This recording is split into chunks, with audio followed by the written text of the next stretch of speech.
right, now let's take a look at a few of the features on this 10-gallon a minute, 3,000 PSI Kohler fuel injection with an Uter pump. We got the Kohler motor. We got the special hour meter because these things here spark twice. So regular hour meter will not work. You have to get a special one for fuel injection. We have a little stainless steel tether for the key, so we never lose the key. We're working with a 1/4 inch, all one piece welded base. Come around here. Of course, here's the donuts for the base. We got our exhaust, got our Uter pump with the gear drive. And then here we have our terminations, our sweeping 90s. We want no harsh 90 degrees. If you notice, if you want to take this off to service it or to winterize it, it's very easy. You just crack these like this. No seals on nothing. Take them right off so you're not continuously removing the threads here. And this here gets crimped right to a 1/2 inch line. And the same thing here for our feed. All right, we have our rear stabilizer system here to keep all this weight and the weight of this here stabilized so it's not hanging off the motor. And down here we have all of our stainless steel quick trains. All these nice valves. All quick draining the fluid. Yep, so here's the 10-gallon a minute, 3,000 PSI setup. I hope some of these little tips and tricks on this video later will help you out in the future. If you have any questions, hit me up. And here's a shot of the quick trains on the gearbox and on the pump. One thing nice about Uter is they are American thread. So we took out this plug here. We put in a 1/2 inch by 3/8 reducer, stainless street elbow with a full stainless valve. And then we'll have the poly nipple here you hook to your hose. Up here, this is a 3/8 right into the gearbox.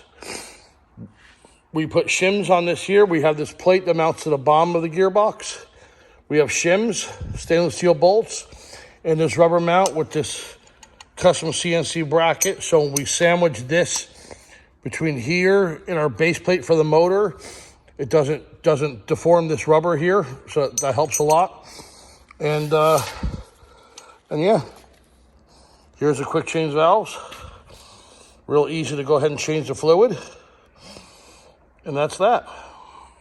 See, these are the valves we use for the quick drains for the oil and the gearbox and the pump. Now when they come, if you notice, see it's a little loose. You know, these engines vibrate. So we want to make sure this screw here never backs out and you lose it, okay? So what we do is we have this here. This is a thread locker gel. You guys should always have these. The red one, you usually have to heat to remove, and then there's a blue colored one that you can remove by hand. It's very important to Loctite everything on. All it takes is just a little dollop. That's it, just a little smudge like that. That's all it takes. And let's go ahead and take your valve here, screw it on real tight, and then it's ready to install on the pump. So you don't have to worry about this coming off. Now see how much tighter this is? You don't have to worry about that vibrating out. All right, guys, this next step is very important. See how we have our hanging off our forklift here, so it's very manageable. Now, there is a company out there who failed to check this, and it caused a lot of problems. This shaft here, you want to double check. Now, this is the Uter pump here. What I did was I took this here square, and we pushed it all the way in till it bottoms out. So we're going to double check to make sure that our shaft is not going to punch a hole in the back of the gear reduction, okay? So after we set that, then we're going to take this here, put it up against it, and I don't know if you could tell, but we have about 1/8 of an inch.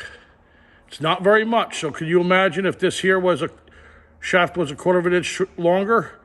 Once we tighten against this face here, it would have punctured the back of the gear drive.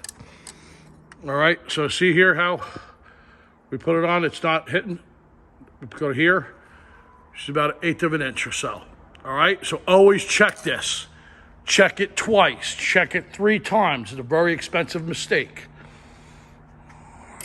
All right, now another important part in installing a gear drive is most guys have a problem where after a year or so they try to separate it and they can't get the reducer, the gear reduction off the motor. The problem is they slap it with grease or anti-seize. Never do that. Once this motor gets warm and hot and vibrates, all that grease will come out and water and moisture will get in and fuse this to the gear reduction, to the gearbox. So what we want to do is actually put high temperature RTV around this. And so we put the gearbox on, it seals it up. Now in order for us to find out where inside here, I don't know if you can see it, but inside here, we need to know where this is. We could check it with a micrometer or some type of gauge or do it, but this is a lot easier. Just throw a little electrical tape around here. Go ahead and slide this on. Just ram it on like this until it's flush. Pull it off, and that will tell you exactly where it is. And then all you have to do is just go ahead and take this here, put it here, and you know exactly where it is. Okay? So the reason why I say that is we're going to slide this off,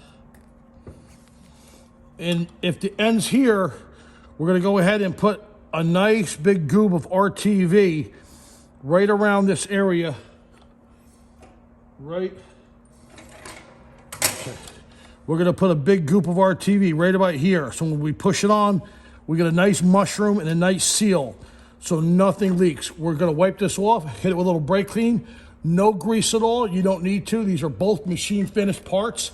They slide right on. So right about here, we're going to leave a nice goop of RTV, so when we push it on, it totally seals. And also, when you buy these pumps, always get the keyway from them, these keyways. Don't buy it from your local lawnmower shop or what have you. There's different keyways. There's hardened keyways that are meant not to shear. There's soft keyways meant to shear. You want to get the correct keyway for this job. And also, you want to know where to place the keyway. If we know it ends right about here, there's no reason to go all the way up. Okay, we can put this like this. I like to put it right there, right at it. And then we want to put this portion here like this, so when we slide it on, it doesn't hit it. Okay. It's going to be a little hard, but I'm going to tap it on, but you understand what I'm talking about. We're going to put it right here, put a nice dollop of RTV on and slide it on and bolt her on. But yes, definitely get the keyway from the pump manufacturer. It doesn't come with it, ask for it. All right, now you see we have our RTV here, and we know it ends right about there. We have the keyway in with the slanted side here. And before I did it, I put the keyway in before putting this on and indexed the inside the pump here to make certain that it's at 12 o'clock. All right. We also have our silicone, our torque lock gel in each of the holes. And also we have it on our bolts as well. Okay, so we're going to try to slide this on. Sometimes it's not pretty, but I'm going to give it a shot.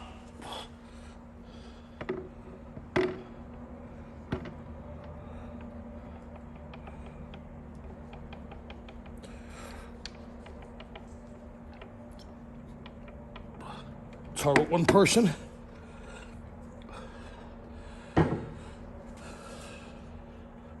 We move the camera back a little bit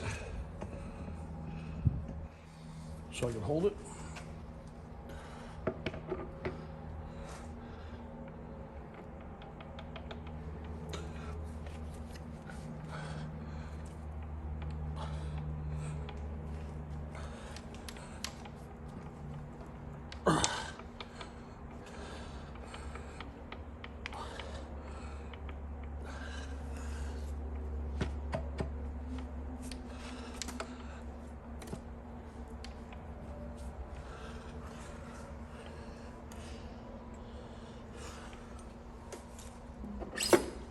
There we go. She's on. We're gonna go ahead and put our bolts in.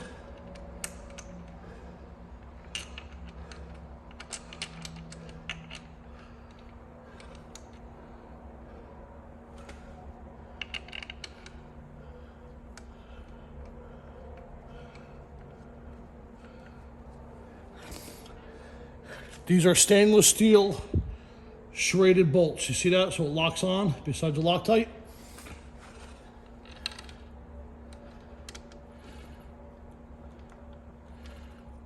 Let me get these all torqued down and we'll take it next.